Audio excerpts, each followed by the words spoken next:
The following program is a KTCA Farmland, Minnesota presentation, a series of special programs dealing with local and national rural issues.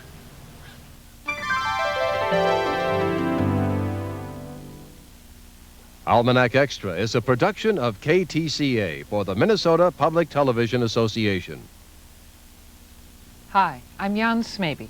The headlines these past few days and weeks have been filled with stories about Minnesota's future, especially the difficult economic future faced by Minnesota's rural areas. We've seen major news stories like Endotronics and minor ones like the fight in southern Minnesota over which city would claim a 15-employee Winnebago plant. So tonight, we turn our attention to the future. Can rural Minnesota survive? And if so, how? Even for urban Minnesotans, the answers are to be found as much in the heart as in the headlines. I am very concerned about the people that are out of work in this state. I know that my father and mother were out of work approximately as often as 6 months out of a year. I know that pain of coming home, my father not talking, and my mother crying. It used to happen. And I have put my whole life, this political life for the last 4.5 years, to get jobs for people. Tonight, we'll hear from Governor Rudy Perpich, Congressman Vin Weber, and an audience full of concern.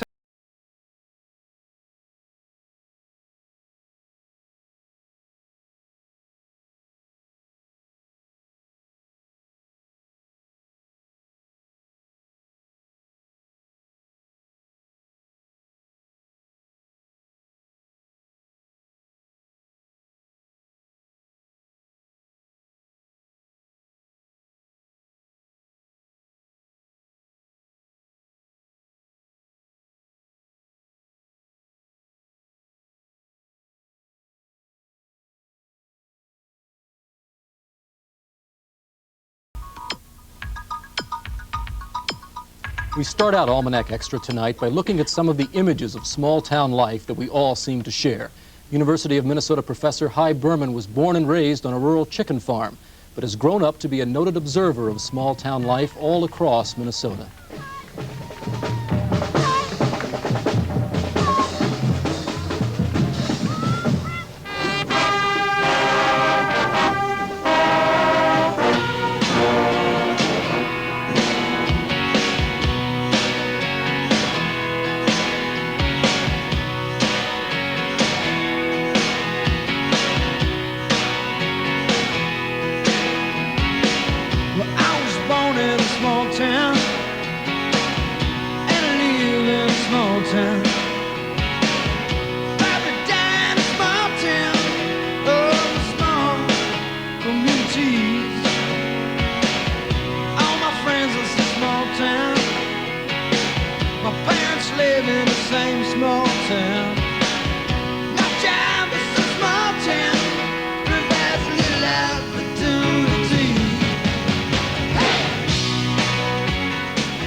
Images of Minnesota. You don't need to have grown up on a farm to have nostalgic feelings about the rural life that surrounds all of us. Garrison Keillor, in fact, has built a career out of mining those now distant memories of small-town Minnesota. Oh, look who's coming through that door. I think we met somewhere before. Hello, love. Hello, love. Today, you feel the rural presence all the time in the language we use, the humor we share, and the law under which we all live. And even here in the city, where you can't see it or smell it, there is a haunting sense of being Midwestern, and therefore, somehow, tied to the land. And this is Roger Erickson along with Chuck Lilligren and all the gang on WCCO Real Radio. Now, here are the schools that are closed. Appleton, Arlington Green Isle, Ballatin, Becker, Belgrade, Belle Plaine. There Bellevue, is a strain that runs through our national history, from Jefferson to the present, that looks upon the yeoman farmer as the backbone of American society. Some call this the agrarian myth, but whatever it's called, there is a persisting and a lingering belief that the salt of the earth, the farmer, must be preserved. If you come from a rural area, you can tell stories about somebody getting sick at harvest time and not being able to do the work, and having neighbors come in and do that for them. You know, everybody takes a half a day or a day, and ultimately that gets done. And there's a certain cohesiveness in small towns where people know each other and help each other out. I'm originally from the West Coast, and a lot of the people I've met in the Midwest, there's a very strength, you know, there's a strength that is passed on through families. Well, basically, after college, I knew there wasn't much career opportunity in Buffalo, so I did move down to Minneapolis for a job. Economic opportunity, social opportunity, educational opportunity, cultural opportunity are all centered in the city. That's where the Guthrie is. That's where the Institute of Art is. That's where the university is. That's where the grain exchange is. You know, a total picture of our society. And a young person from Black Duck who wants to make it in this world, this time, is not going to make it on the farm. You're going to have to leave. I do cement work myself. Because I can't make a lot on the farm, that's the reason I moved away. There's nothing up on the range, not much anyway. So after college at Bemidji State University, I came down here. We have perhaps a kind of pang of conscience, guilt feeling that we've left the womb, you know, the soil, the motherland, so to speak, and gone to this artificial entity called the city. A bunch of skyscrapers, concrete, you know, asphalt. It's all unnatural, not God-made, but man-made. So we have a sense of loss. I don't like city life. It's too hectic.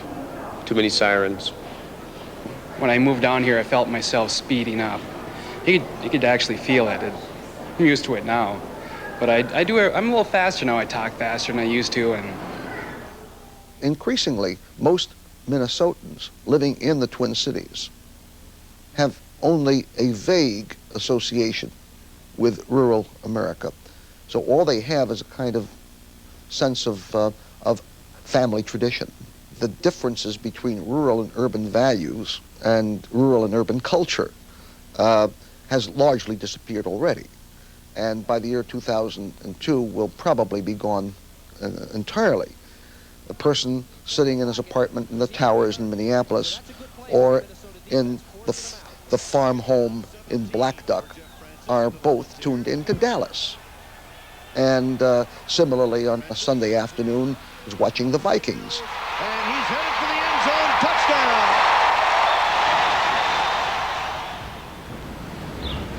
Recently, people all across the state, urban and rural, were asked whether they care about the future of rural Minnesota. The overwhelming response was yes, a response drawn perhaps more from the heart than the head. If we were to lose those cities and lose part of that heritage, I think it would just be a downhill ride for the rest of the state from there on. Does the farm crisis concern me? Yes, it does. Because what diminishes the farmer in rural Minnesota diminishes me. What diminishes the black underclass in Minneapolis diminishes me. Yes, we should care. We have to care. We must care. Got nothing against the big town. Still hayseed enough to say, look who's in the big town. But my bed is in a small town. Oh, that's good enough for me. Well, I was born in a small town.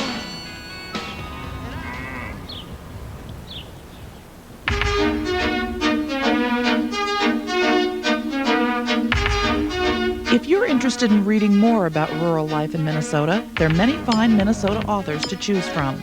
We recommend the following books: Letters from the Country by Carol Bly,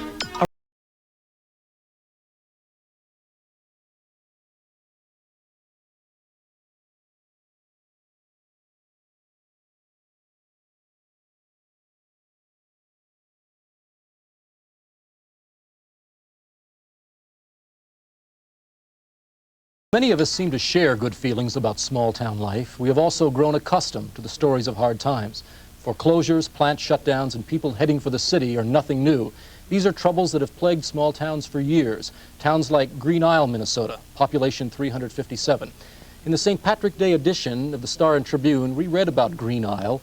The article described a happy place with strong Irish roots. But when KTCA's Ann Ostberg spent 4 days there during March, she found a very different story.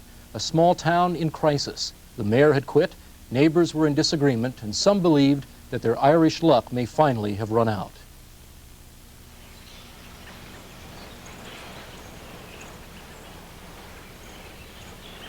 Is Green Isle dying? I was driving around Green Isle one day and wondered what it was like many years ago. I saw the old grocery store standing with boards on its windows, and the old post office looking so alone and forgotten. 16-year-old Kent Schutte has lived in Green Isle all his life.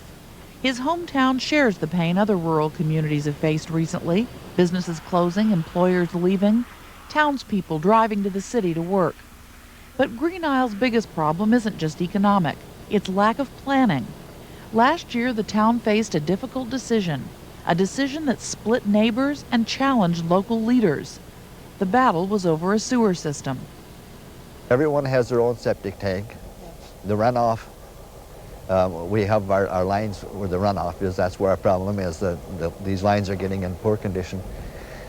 I think the biggest problem here is that the town didn't get started with their sewer project soon enough. When there were a lot more grants available, the prices were a lot lower. Like 200 other small towns in Minnesota, Green Isle must upgrade its sewers by July 1st of next year. The town got a grant for half the $1.4 million project, but the people were overwhelmed with their half, $1,000 up front per household and $1 a day for the next 20 years. A poll showed opposition to the sewer 2-1, leaving Green Isle facing a quickly approaching deadline and still lacking the utilities to attract new industries. Local leaders said they were forced to turn down the money. Then they quit. I thought about the only thing left to do in town now is to fix the old sewers. And I don't believe in fixing the old sewers. So that helped me make my decision to resign. So what did... So, and the two other remaining councilmen also resigned. So now we have a complete new administration in town. There was a time when Green Isle's survival didn't depend on something as mundane as a sewer system. Kent Schutte recalls his mother's and grandfather's memories of their town. I asked Mom about Green Isle. She said in her time of growing up, Green Isle has changed a lot. She said more since Grandpa was a young boy. At one time, Green Isle was a bustling town. It had a depot where passengers once waited for the train. It is now taken down, a hotel for the tired travelers. Now it is a residence. I asked Grandpa if he could recall some of Green Isle when he was young. He said at one time there was a newspaper in town, at least 4 places to eat at one time or another.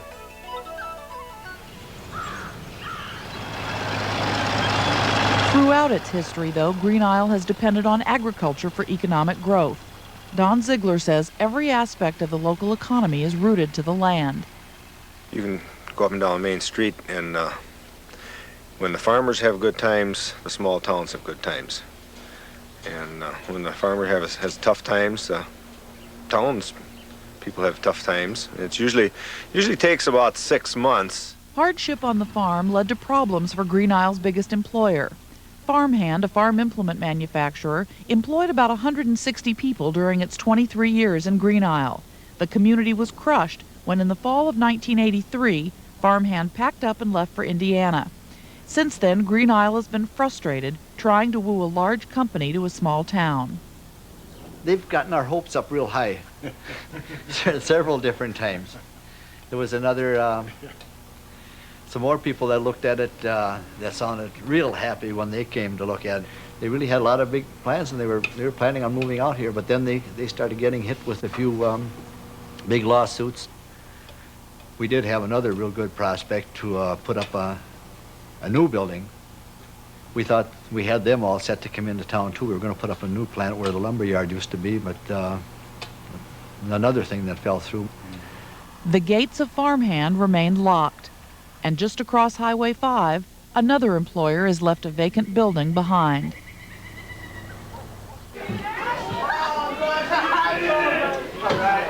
I've been raised here and I've seen everything out in the country. I don't know, I don't really like it all that well. You don't like it all that well? What don't you like? Oh, I don't know, it's too quiet. I'd like to be where things are going on, I guess. There just isn't enough to do here. No jobs, nothing. I mean, they have to go somewhere. I think that if something doesn't come into the town soon, that there won't be anything left for anyone to stay there anymore. It'll just deteriorate and there won't be anything left. Older residents aren't as negative when they talk about the future. Maybe they're thinking of the investment they've made in their town. Maybe they're clinging to memories of better times. Whatever the reason, their view of Green Isle and its future is not quite so bleak. Myself, I'll never leave Green Isle. I was born and raised here, and I love it here, and I'd never leave. It's the old saying, it isn't the size of the dog in the fight, it's the amount of fight in the dog, and I think Green Isle's got to fight to survive. I think there's enough people who really care, and they want to survive, and they think positively, and there's all ages who think positively, and they want to make it work, and I think in time it will. And even the young people feel that way. Which do you think has the most fat, the Snickers candy bar or TV dinner? Amid Green Isle's continuing struggles with sewer problems and factory shutdowns, the local 4-H club is working to restore community pride. Adult leader Sharon Ziegler says she hopes the club's nutrition project, designed to encourage healthy living, will bring the town together. We're hoping that it might, in some small way, help to bond the ties again. There's some hard feelings amongst people, I understand, and getting together for a good cause. We hope this would be a little bonding factor, a positive note in our town.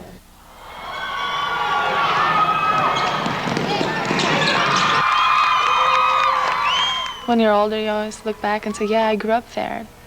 Is there going to be a there when I'm older? You know, can I point on the map and say, oh yeah, I grew up in Green Isle? I don't know if there'll be a Green Isle to point at anymore. Seems Green Isle at one time was a bustling town with big dreams. At one time there were feed mills, a creamery, and a manufacturing plant that now stands idle and crumbling. 2 of the saloons were torn down, and Green Isle's new post office now stands in its place. It too may be taken away from us someday. That would be sad, for there is no other Green Isle in the whole United States.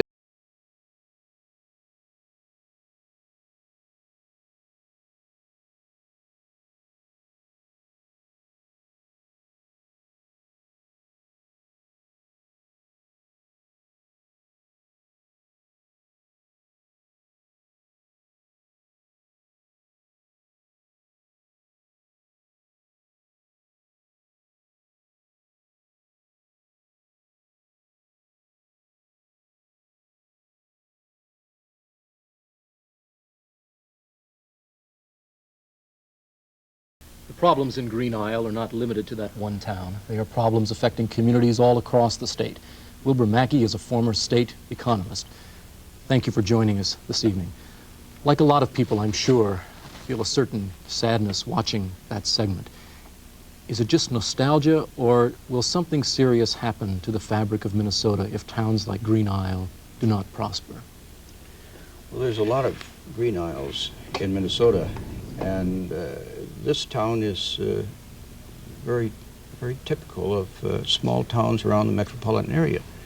There are so many choices for people on farms and in buying farm production items, and there are so many choices for young people. It's hard to be competitive. What are Green Isle's problems? Can you point to one or two things? Location. It's location, for one thing, in the metropolitan area. Its size. It simply doesn't have the infrastructure. These are wonderful people, and I'm sure that out of this controversy that they've had, something good will emerge. In fact, I'm proud of the way the two sides squared off and worked out some kind of a solution. That was not to be an industrial town. But Wilbur Mackey, how many Green Isles can survive in the state of Minnesota? We have to be realistic. Well, that's right, and there aren't very many that are going to survive, unfortunately. What are the major barriers to survival? Do they need a heavy infusion of small businesses, for example? Well, towns of that size aren't competitive for small business. I think the choice that the residents of Green Isle made may be a very good choice. They opted to be a residential community. And their problem is to find a very cheap, economical, but effective sewer system. But here are people that would like to live their days out in grace and dignity and not try to compete with the rest of the world. We hear a lot about rural revitalization at the state level in Minnesota. Are programs missing the mark by missing the Green Isles, or can they not be effective in a community as small as Green Isle? Well, I think there's a lot of things that can happen to the Green Isles of Minnesota and to larger places too. Think of this: Green Isle is hooked up by bookmobile and other means to Arlington. Arlington in turn is hooked up to Mankato. Mankato has a state university there. The extension offices exist in every county. And if the Green Isle residents really feel that they've got to resolve this sewage problem first, they have the resources there already to deal with this. Wilbur Mackey, one final question. Is there something wrong with our current state policies, however, that are not assisting sufficiently Green Isles? Or is the problem that we don't have a statewide policy? Well, we don't have a statewide policy, and that's true because we have such a diversity of problems. The problem here is simply not having the access the problem here is having access to a great many options, but the problem for small business development in a broader sense is not having access to the kind of information and need and then knowing how to use it. But we've got the resources in place to achieve that access. It doesn't take a lot of money to do this. All right. Wilbur Mackey, on that note, we must end, but thank you very much. Now, not all small towns are as bad off as Green Isle. Lots of them have taken risks, found new leadership, and maintained their community pride. But frankly, few have the spirit of Black Duck, nestled in the timberlands of northern Minnesota. Now, their version of economic development has a sense of humor. In fact, you may well have seen one of their industrial development brochures sitting at a traffic light somewhere. Black Duck is more than just a nice place to visit. According to our Carol Levinson, you might even like to live there. The King is coming, the King is coming. I just heard the trumpet sounding, and soon his face must see. The history of rural Black Duck reads like a North Country fairy tale. Legend has it that Paul Bunyan once shot a large black duck into a nearby lake, giving it and his campsite, which later became the town, its name. Local Chippewa Indians handed down their own stories of naming the lake, closely tied to the annual migration of black mallards that seemed to fill it. White men first arrived here just prior to the turn of the century. The village quickly took shape, and the coming of the railroad in 1901 soon made Black Duck into a logging boomtown. The early settlers learned quickly that in order to survive in Minnesota's often harsh North Country, they had to work together as friends and neighbors, and eventually as a community. This spirit of the town's pioneers has been passed on to their modern-day ancestors. I think Black Duck will continue to grow at a slow, maybe 1% to 2% forever, probably. I'm very optimistic. To hear them tell it, Black Duck's future sounds as bright as a Sunbelt boomtown. New houses are selling, businesses are not only surviving but expanding, and the population, especially in outlying areas, continues to grow. How can this be in the midst of what many call the dying of rural America?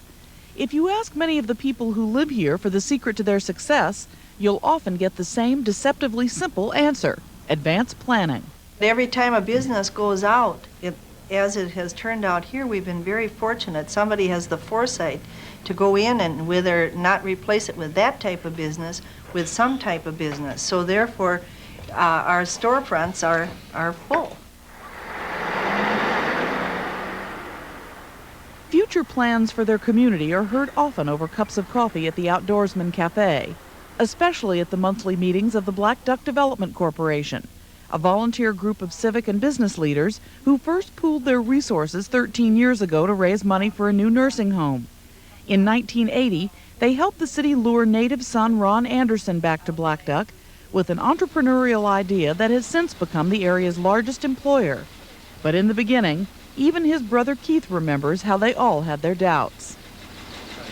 I think he had $20,000. And we all thought he was crazy. Seriously? Oh, seriously. Nuts. We still do.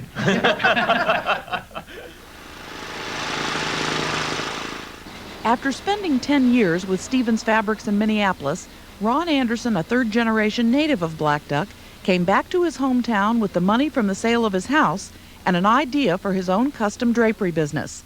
He started in the basement of an old bowling alley with his wife and one hired employee. 7 years later, Anderson Fabrics is a business earning over $3 million in sales with 230 employees in 5 locations.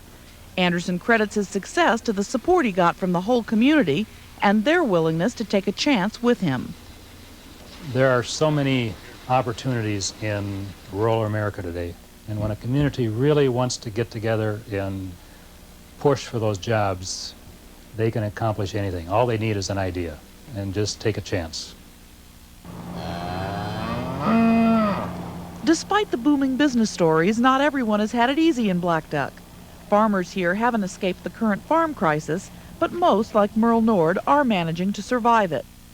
Nord operates the largest dairy farm in Beltrami County, but he came close to losing it in 1982 when a fire destroyed his barn and his entire herd of 145 head.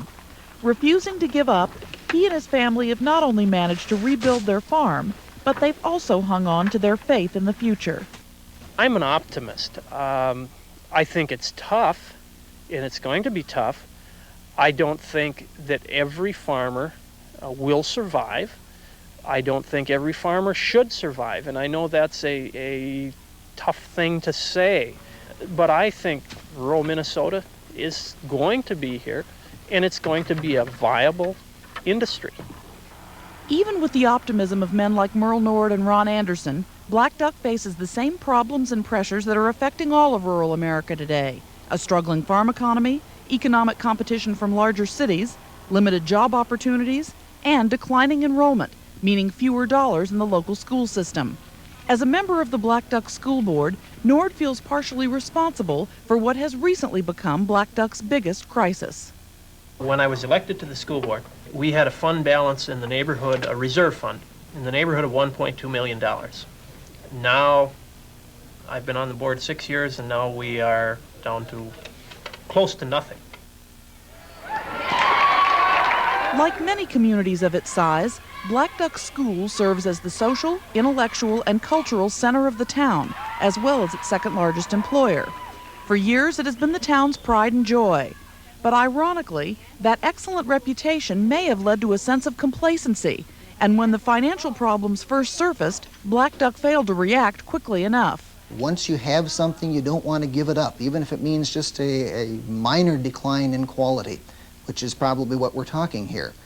5 years ago, the superintendent proposed some initial cuts, some laying off of half-time people, that type of thing, and the community responded. There were probably 80 to 100 people in our school cafeteria at that time, and then the school board decided, no, we'll wait. We'll spend our fund balance, and then we'll have to face the problem.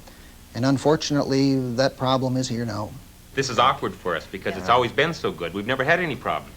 And then all of a sudden, wham, one's dumped on our lap, but it's caused a lot of confusion in our community, an awful lot. You know, I don't think there's a person in the village or in the county that isn't real interested in education. But you can't provide everything to everybody, you know, and so I think you have to make cuts. And I think this is where the real concern is. Also in a town of 700 people, when you're talking about laying off half a dozen teachers who may conceivably move away, it's an economic impact to the retailer, and probably the teachers that are moving are your friends and neighbors, so it makes it more volatile than maybe in a big town. Community leaders responsible for solving the school's funding crisis, like school board member Merle Nord, know they need to attack this problem in much the same way as they've faced others in the past, by dealing directly with their mistakes and concentrating on what has made their town strong from the beginning, planning ahead for the future. A board, any board, and this one in particular, needs to have more long-range planning, and we simply have not done that. If we have a good long-range plan, it can flow, it can move, but we have our direction in mind, we know where we are going, where we want to be. But despite their ups and downs, the prevailing mood in Black Duck remains optimistic. Community leaders are proud of what they've accomplished so far, and they're looking forward to more growth and prosperity. Many of Black Duck's future leaders are optimistic too. Most of these 6th graders plan to stay in Black Duck when they grow up, whether they were born here or not. I like it a lot better than California. I lived in Black Duck all my life, so I think it's pretty great. People of many different shapes, sizes, and ages think Black Duck is pretty great.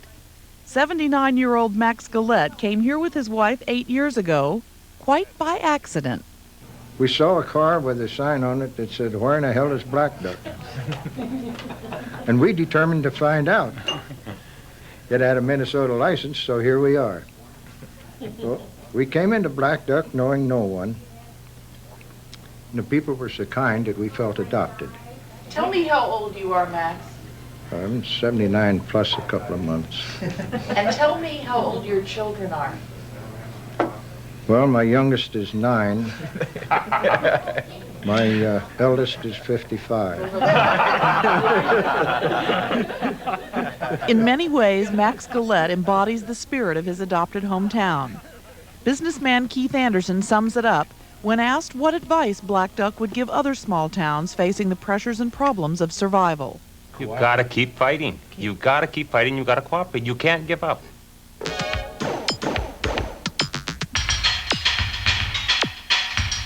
If you are from a rural area and are in need of financial or personal assistance, the Minnesota Extension Service provides help through the Project Support Hotline.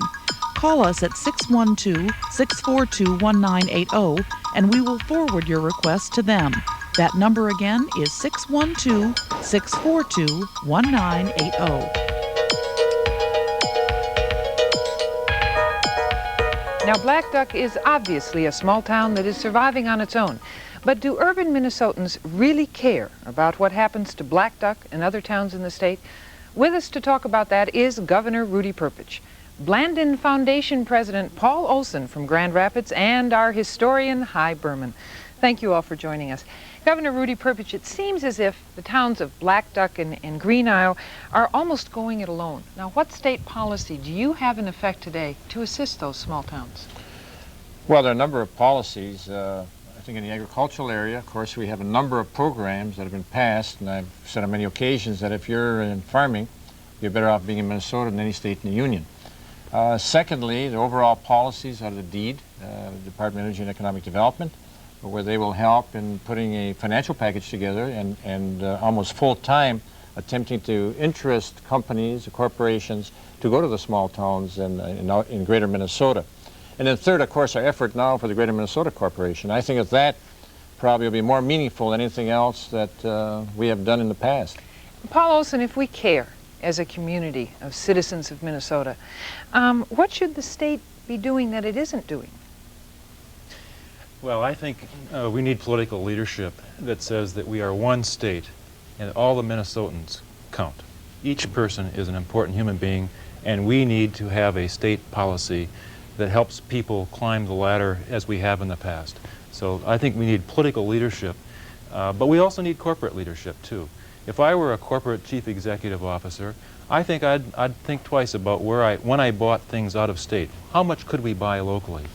I work for a foundation, and we are vitally interested in programs in economic development areas, as is the McKnight Foundation, trying to spur economic development out there.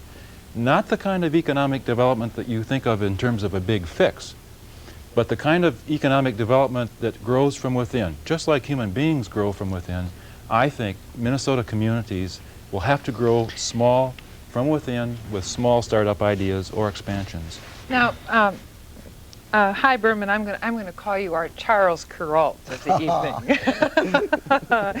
evening. We're seeing rural depopulation happening now, but that is nothing new, correct? Nothing new. Absolutely nothing new. This process of rural depopulation began at the beginning of the 20th century. It really reached a peak of decline in 1920, when the census showed that more than half of the Americans were not rural Americans. That was the real breakthrough.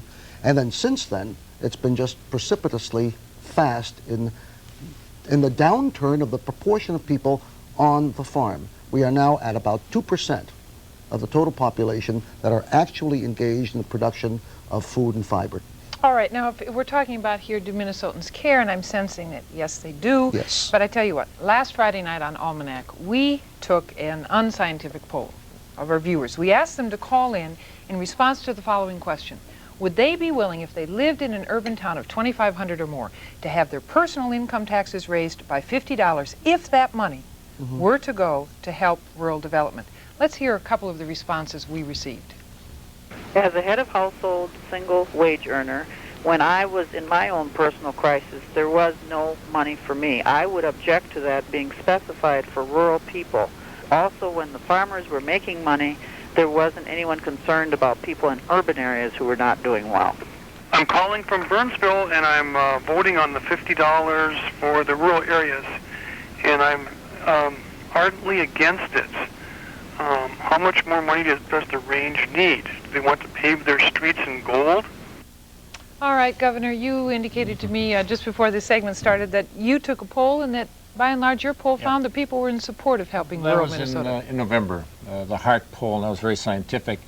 And they found, especially in the metropolitan area, that the individuals that were polled overwhelmingly said that they would support a tax increase if it was targeted to greater Minnesota. And I mean, it was very obvious that that was what was happening in November. Now, this, of course, is April. It might be different, but I doubt it. Now, did you notice, though, Governor, that what this last man mentioned was the range? Now, we asked about helping rural Minnesota. Yes, I understand. He immediately responded with the range. Is that possibly a problem you have created by being a ranger and so concerned about the range that the rest of rural Minnesota is not identified in this issue? Well, of course, our effort has been for all of Minnesota, and I've talked about literally we have a three-state economy. It's not just a two-state economy. It's not only, the rural areas of the state, but also you have in the metropolitan area, you have three literally districts that are really hurting. I mean, the economy is in high unemployment in those three districts. And then, of course, you have the 7-county metropolitan area and the southeast quadrant, which we consider, a booming area. And then, of course, the rest of it is just hurting, absolutely. But, and I think we need to have a sense of economic history here. You can go back and look at various recessions when the Outstate area did quite well, thanks to its diversification, its agriculture, and frankly, the Twin Cities was on the bottom.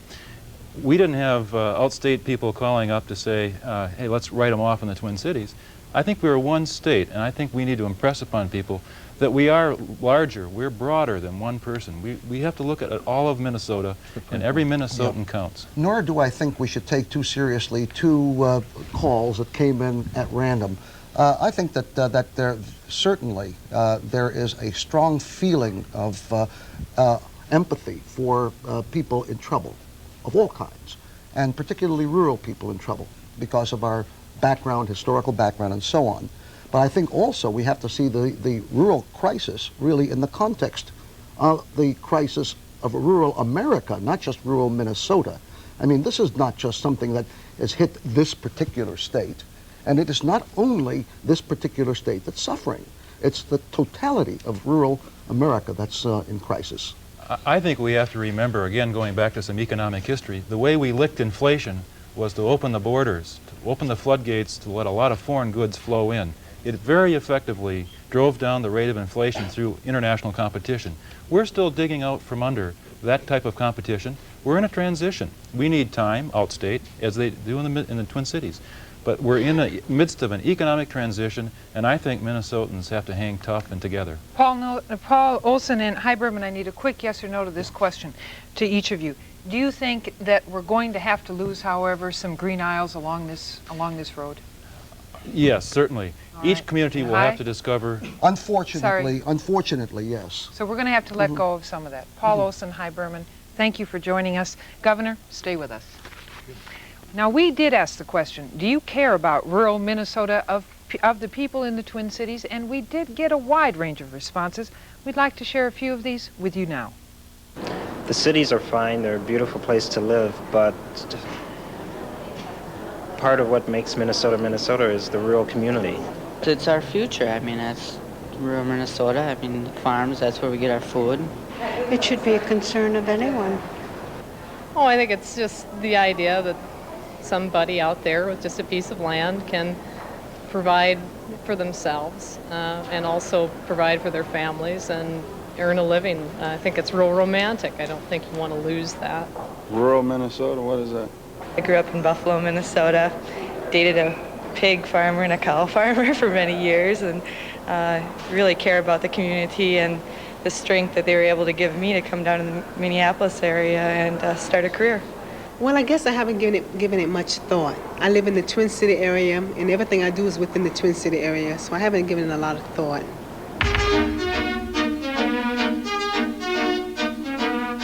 If you're interested in reading more about rural life in America, we recommend the following books: Pilgrim at Tinker Creek by Annie Dillard, Final Harvest by Andrew Malcolm, and First Person Rural.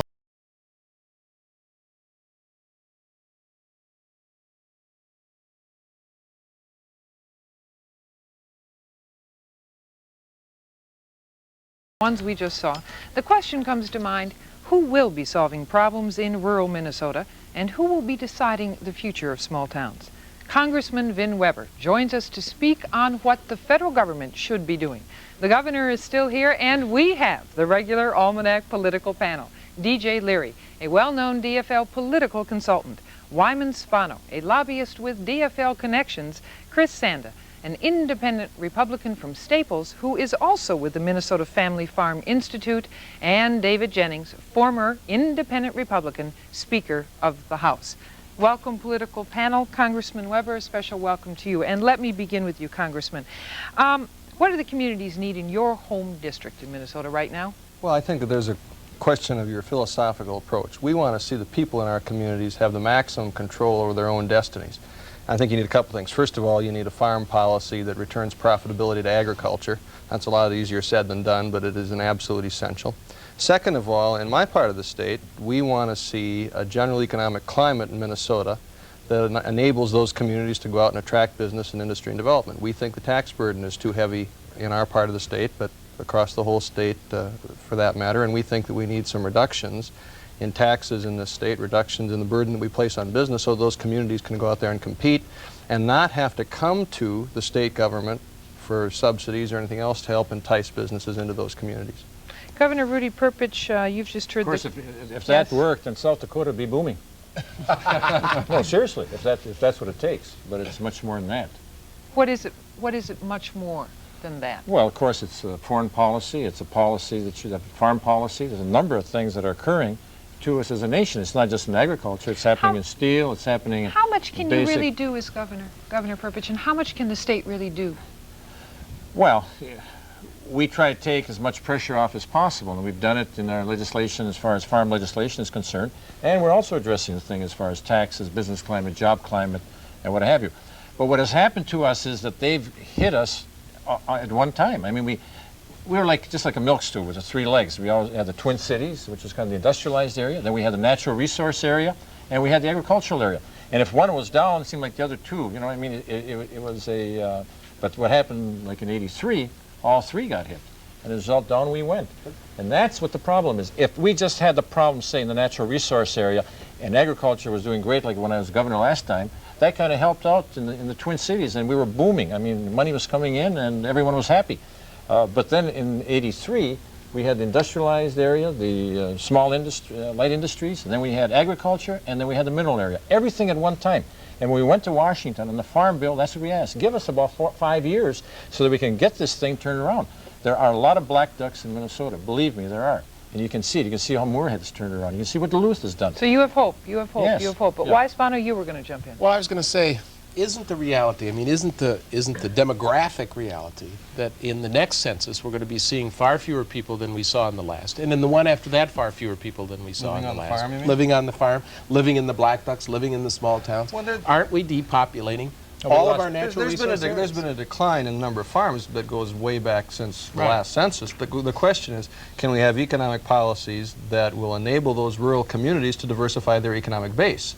I think that's what our goal is, and we may not agree on the means to achieving that necessarily, but you don't have to give up on rural America just because there has been a century-long decline in the number of farms.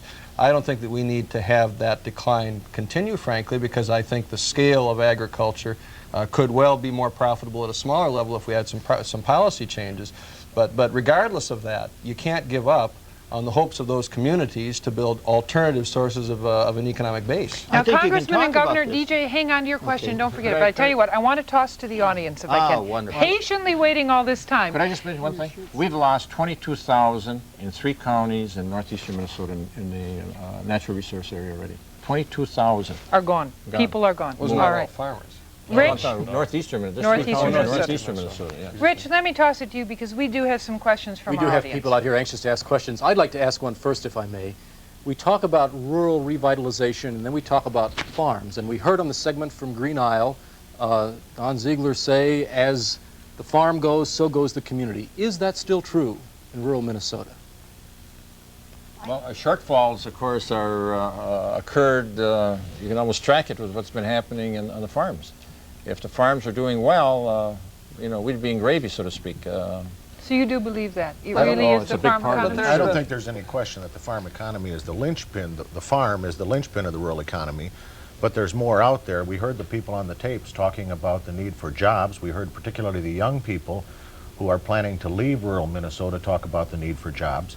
And so the need for other kinds of employment in rural Minnesota is critical to their survival as well. Now, I got to tell you, Governor, that you referred to rural Minnesota, you referred to what's being done for farmers, you referred to the needs out there, but at the same time you got a budget before the legislature that put $637 million in new taxes on businesses, and it isn't going to be Honeywell and 3M that pay those taxes. It's going to be those small town business people out there, not the new ones that you're recruiting to come here, but the ones that are already here on Main Street are going to be paying the lion's share of those taxes.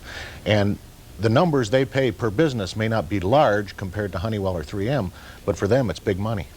I'd also say, I guess, kind of in defense of this side of the Davenport, that it seems as though we always like to say that there's nothing that can be done at the federal level, other than at the federal level, to help rural Minnesota or to help the rural Midwest. But when you look at the rate of inflation, say over the last 8 or 9 years, it's something like 265%.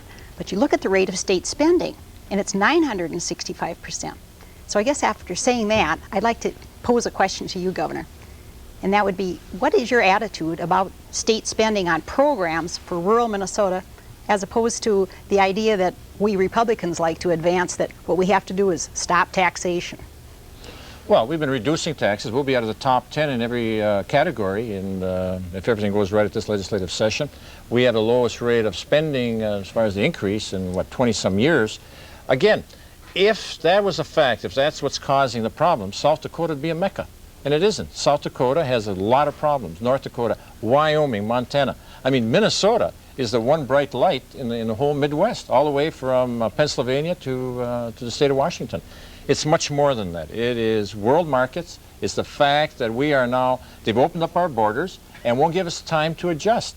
You know, even in steel, if they had just taken it down one step at a time. And the same thing in agriculture. They've opened up, all of the commodities are coming in from Canada, as an Governor, example. you're right in describing the general effects of commodity deflation in our region. I think you're right about that.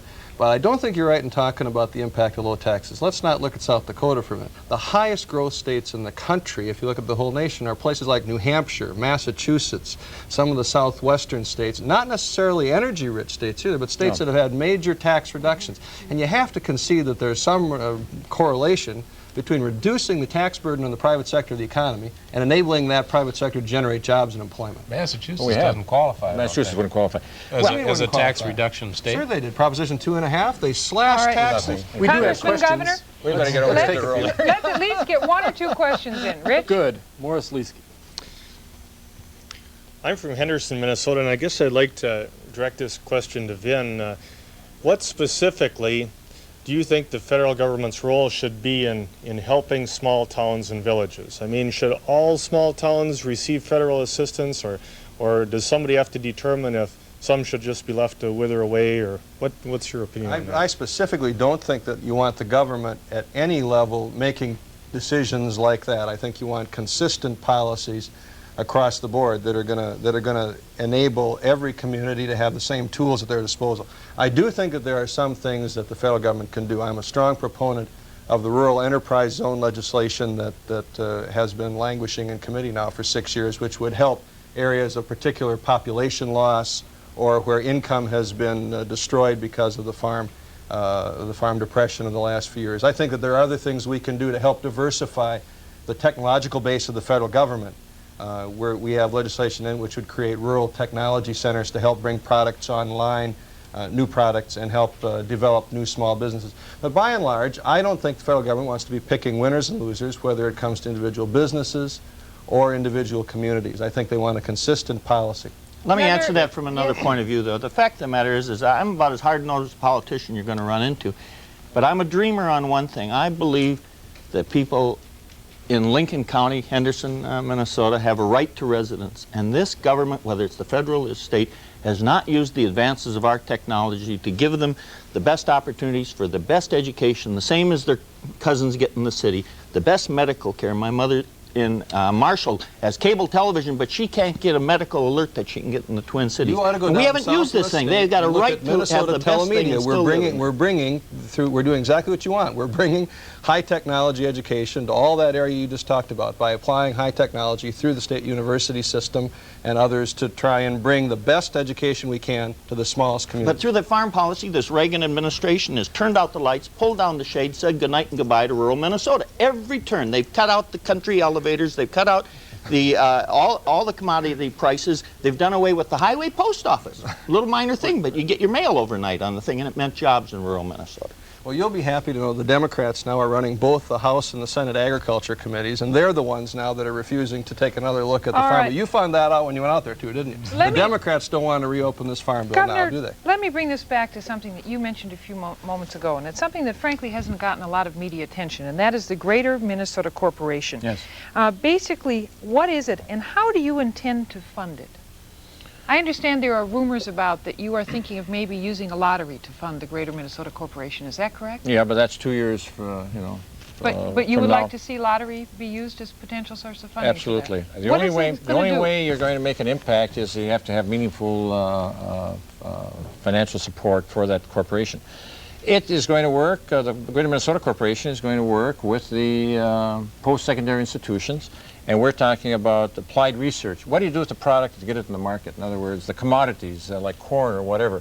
Instead of saying how many more bushels can you grow, let's find out what can you do with that corn out there.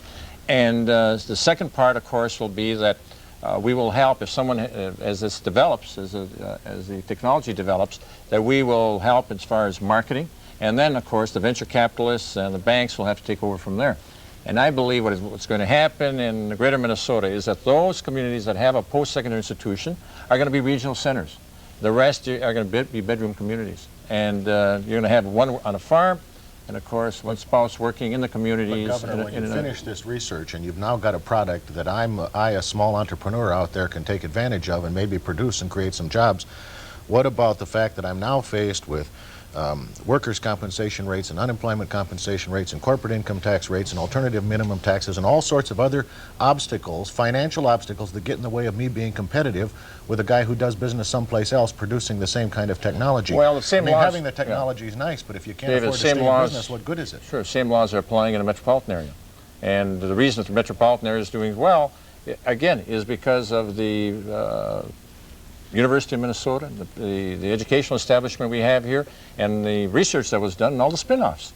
That's what's happening. And we, for some reason, have not, in all the years, appropriated any money to those post-secondary institutions outside the metropolitan area. Don't ask me why, but we haven't, and it was a mistake. It was really a big Governor, mistake. let me ask you this, and literally we have just seconds left. Yeah. What do you say to those people who say the governor may care, but he has yet to institute a comprehensive statewide strategic policy to address the needs of rural Minnesota? What do you say? It's not true. They're talking about the enterprise zones. On a federal level, we did pass legislation for enterprise zones. We have border legislation.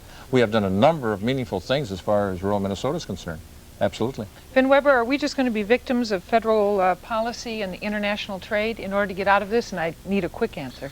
I hope not. There's a real danger that the whole world is going to descend into a trade war that'll leave us all poorer. But if we're smart, we will avoid that. And we're going through the worst of times right now, and better days will be ahead. Congressman Vin Weber, Governor Rudy Perpich, thank you all, political panel. Thank you all.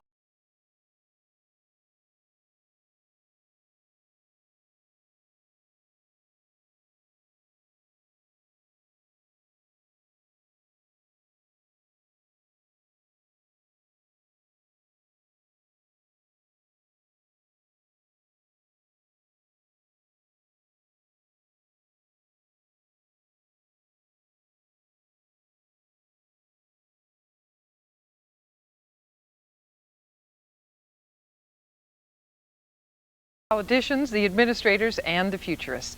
And now we'd like to hear from you via the Almanac answering machines. The question is this: if you are an urban taxpayer living in a city of more than 2,500 people, would you be willing to increase your personal taxes by $50 a year if that money were directed to helping rural Minnesota? Answer that question and then tell us why or why not. We'll be transcribing each of your calls and sending them on to the governor, the legislature, and the Department of Revenue Chief, Tom Triplett. Our ever-eager answering machines will take your comments by calling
and the Northwest